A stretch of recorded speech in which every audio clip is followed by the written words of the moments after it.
Hello friends, and welcome to Cooking with Rod. All the ingredient amounts will be down in the description below, and you can pause the video as you do each step of the recipe.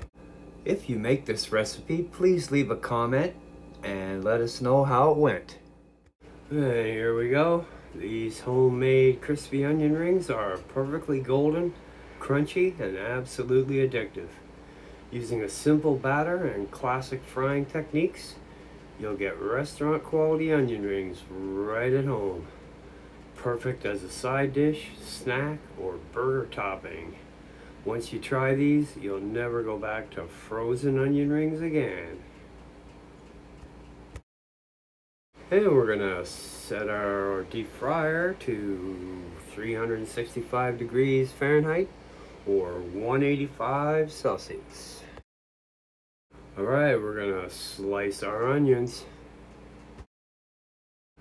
We're gonna separate the slices into rings and set those aside. Then we'll start our batter in a small bowl. Stir together the flour, the baking powder, and the salt. Then in another bowl, we'll do our wet ingredients. So that's an egg and milk. We'll whisk that together.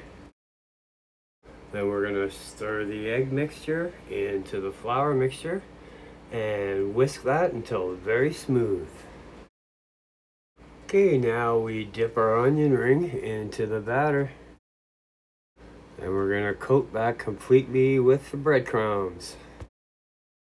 Very carefully drop the coated onion ring into the hot oil. Now you're going to fry that for 2 or 3 minutes, turning once until golden brown and delicious. Then we're going to remove those with a slotted spoon or a spider or tongs and put them on a paper towel to drain. And serve those immediately while they're still hot and crispy. So there you go, onion rings. Enjoy. The complete written recipe will be in the description box down below, so check that out. If you like my content, I'll put a couple of videos that you can watch until my next upload. So thanks for watching. Don't forget to like, subscribe, ring the bell, and share with your friends. We'll see you next time.